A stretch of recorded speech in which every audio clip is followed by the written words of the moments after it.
मैं सही बताऊं ना तो मेरे तो ये पल्ले नहीं पड़ रही बात। समझो इसे, तुम्हारे माता पिता ने तुम्हारी शादी के लिए एक लड़की या लड़का देखा और मान लो तुम्हें वो पसंद भी आ गया, तो क्या तुम शादी के लिए हाँ करने से पहले उसके साथ सेक्स करोगे?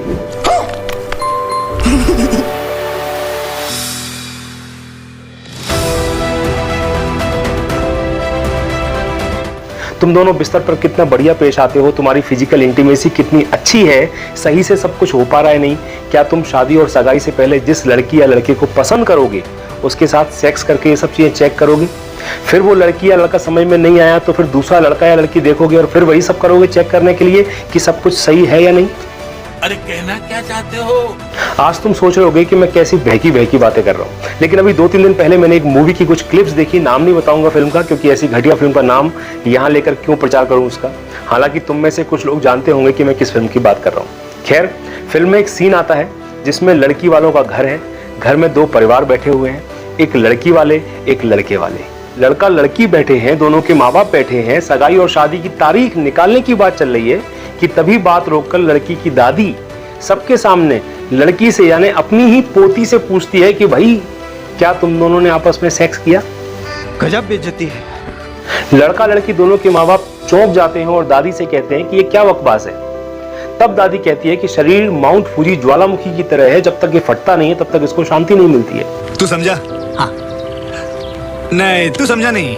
वो कहती है कि जब हम कोई नई कार भी लेते हैं तो उसे 2-4 बार चला के देखते हैं, अच्छे से टेस्ट ड्राइव करते हैं। तो ये तो तुम्हारी पूरी जिंदगी का सवाल है। जब तक शादी के अंदर सेक्स नहीं होता तब तक वो शादी सफल नहीं होती। Good sex is the key to good marriage.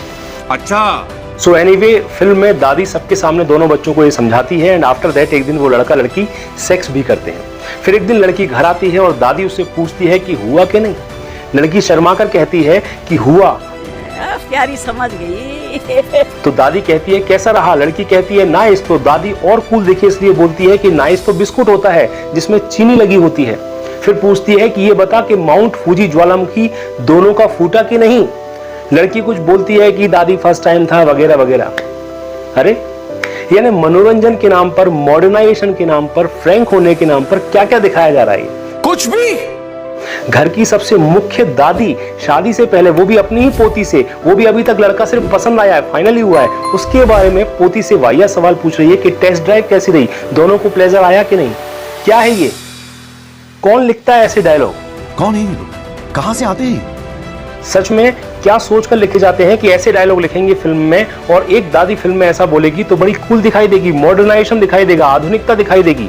कहते हैं कि या तो फिल्में समाज का आईना होती हैं या फिर फिल्मों को समाज ग्रहण करता है, समाज आत्मसात करता है। सोचो अगर ऐसी फिल्में जो बन रही हैं अगर इन्हें वाकई में आत्मसात किया जाने लगा तो? Good question. दादी नानी जो बच्चों को संस्कार सिखाती हैं, जो बच्चों को परिवार, शादी और उसके मूल्यों के बारे में बताती हैं, जो अपने नाती पोतों के जीवन का एक आधार तैयार करती हैं, वो अगर ऐसी फिल्मों से प्रेरित होकर ऐसा कुछ करने को कहने लगी तो?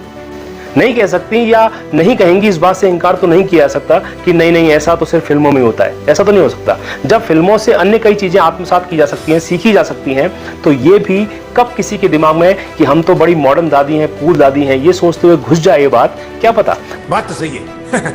आधुनिकता के नाम पर आजकल वैसे ही क्या क्या हो रहा है सबको पता है। अगर तुम्हारी शादी नहीं हुई है और तुम एक रिलेशन में हो तो भी चलो समझ में आता है एक हद तक कि तुमको पता है कि तुम दोनों को एक साथ जीवन बिताना है, तुम्हारी एक अंडरस्टैंडिंग है। लेकिन ये फिल्म क्या संदेश दे रही है कि एक अरेंज मैरिज के पैटर्न में लड़का लड़की और दोनों के परिवार मिल रहे हैं, बात चल रही है और दादी ये गोबर फैला रही है।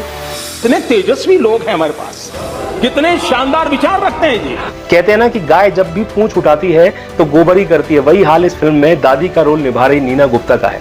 ऐसे कई सीन्स और ऐसे कई डायलॉग्स हैं इसमें जो इस दादी से बुलवाए गए हैं। शर्म है? कुछ शर्म आया है?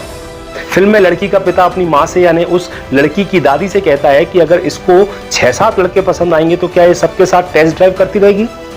वैसे ये अपने आप में एक बड़ा सवाल है कि क्या ये सही है? क्या ऐसी फिल्में समाज के द्वारा स्वीकार की जानी चाहिए?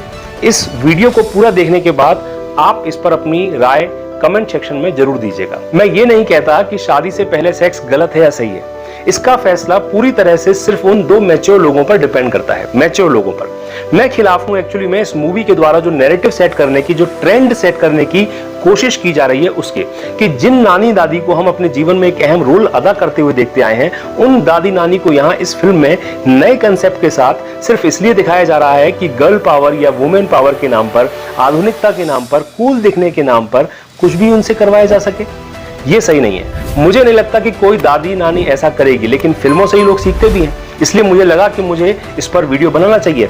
ये बड़ी अच्छी बात कही आप। इस फिल्म में दादी कंसेप्चुअली रॉन्ग है, खुद तो कंसेप्चुअली रॉन्ग है ही, और पूरे देश का कॉन्सेप्ट भी खराब करने की वो कोशिश कर रही हैं, मानसिकता खराब करने की कोशिश कर रही हैं। फिल्म का कंसेप्ट क्या है? फिल्म का कंसेप्ट यह है कि अगर आपको शादी से पहले डिसाइड करना है कि किससे शादी करनी है, तो सबसे पहला और मेन पैरामीटर होना चाहिए सेक्सुअल अट्रैक्टिवनेस का। अगर शादी से पहले दोनों के बीच में कामुकता डेवलप हो रही है, अगर दोनों शारीरिक रूप से सेक्सुअली अट्रैक्टेड हैं, तो ही, यानी केवल और केवल तो ही आप शादी के बाद एक सफल जीवन सेटअप कर पाएंगे। क्या आपको लगता है कि ये सही है? नहीं। मेरे हिसाब से ये कॉन्सेप्ट गलत है, और ये फूहड़ कॉन्सेप्ट अगर आधुनिकता और कूल लगने की वजह से फॉलो हुआ, तो ये कॉन्सेप्ट पूरे देश का, हमारी संस्कृति का, हमारे रिश्तों का, हमारी वैल्यूज का, हमारी आंखों की शर्म का मर्डर कर देगा। सेक्स मैरिज का एक पार्ट है, सेक्स मैरिज का सब कुछ नहीं होता, एक पार्ट है। जैसा इस फिल्म में दादी कहती है कि 36 के 36 गुण मिले या ना मिले चलेगा, लेकिन अगर दोनों के बीच सेक्स अच्छा है तो दोनों कभी एक दूसरे को नहीं छोड़ेंगे।